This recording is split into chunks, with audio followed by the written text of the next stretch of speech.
Pessoal, tudo bem? Para quem não me conhece, eu me chamo Harley Pacheco, sou um dos psicólogos aqui do IPSE e eu vou te falar de maneira breve qual é o papel do psicólogo no NAF, no CRAS, no CREAS, né, nos hospitais, nos CAPs 1, 2, 3, enfim, em todas essas instituições. Eu tenho um vídeo aqui no canal, uma videoaula, que trata especificamente disso, é uma videoaula bem completa, tá?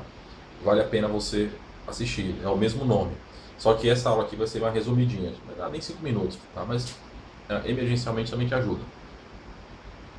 A primeira coisa que você tem que saber é que todos esses lugares, sejam CAPs, seja NASF, seja CRAS, né, enfim, todos esses hospitais, enfim, o paciente ele chega extremamente fragilizado. Né? As pessoas que estão nesse lugar elas estão fragilizadas, elas estão sob estresse, né?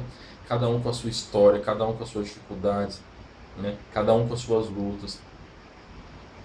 E nisso a gente inclui também os profissionais da área da saúde. E nisso a gente inclui o psicólogo, né? A gente também inclui os assistentes sociais, advogados, médicos, enfermeiros, enfim.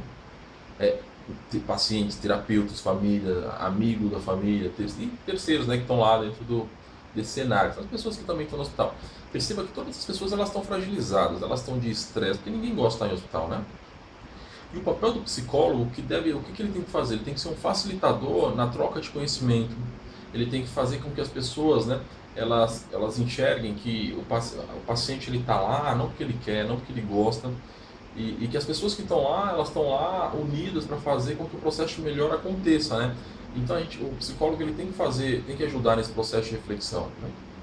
Ele tem que trabalhar no sentido de fazer com que a pessoa que recebe o serviço, seja ela uma pessoa que está em situação de rua, seja ela um doente, né, que está no hospital por doença terminal, enfim, ele tem que ajudar essa pessoa a entender que todas as pessoas que estão lá em volta estão num processo terapêutico de cura para ela, né, estão trabalhando para que ela fique bem, né?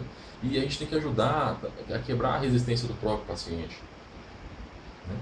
Por outro lado, o psicólogo ele tem que uma das atividades que ele, né, que ele tem, que eu penso que é uma das mais importantes, ele tem que conseguir transformar todo o discurso do advogado, todo o discurso do assistente social, todo o discurso do médico. Ele tem a incumbência de aplicar o conhecimento teórico e técnico dele para humanizar todo esse discurso, né? Que é técnico para uma linguagem mais de fácil compreensão, tanto por parte do paciente quanto por parte dos familiares, tanto por parte do médico para o advogado quanto do advogado para o médico, porque os caras falam línguas diferentes, né? Até porque o objeto de estudo de cada um é diferente, então é natural essas diferenças. Então o psicólogo ele tem que meio que ser um tradutor ali disso aí, né? E fazer com que as pessoas elas consigam se relacionar sem muito ruído, sem muito estresse, sem estresse no sentido de atrito, tá? O psicólogo ele tem também uma incumbência de ser mediador de conflitos, né? Porque pensa, todo mundo que está lá, o profissional, a família, o paciente, tá todo o médico, os assistentes sociais, as próprias pessoas que estão lá, os advogados, tá todo mundo em uma situação de estresse, de fragilidade, de extrema fragilidade. Então o psicólogo ele tem que fazer com que as pessoas, elas, né? Ele tem que ser um mediador que faça com que o convívio aconteça de maneira eficiente. Legal? O psicólogo ele tem que ser o profissional que fortalece os familiares, né, esclarecendo a importância dos familiares no processo curativo, a importância dos amigos no processo curativo, a importância do paciente, do comprometimento dele, né, do processo terapêutico.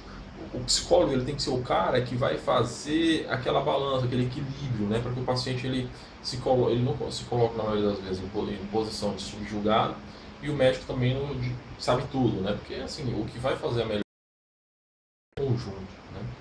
O psicólogo ele tem que saber de todas as áreas, porque ele vai ser a pessoa, como eu falei anteriormente, que vai mediar, inclusive, os estudos de caso.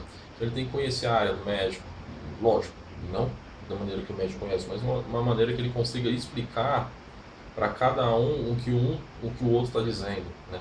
E de modo que ele saiba explicar para cada um qual é o limiar, qual é o limite da sua profissão, né?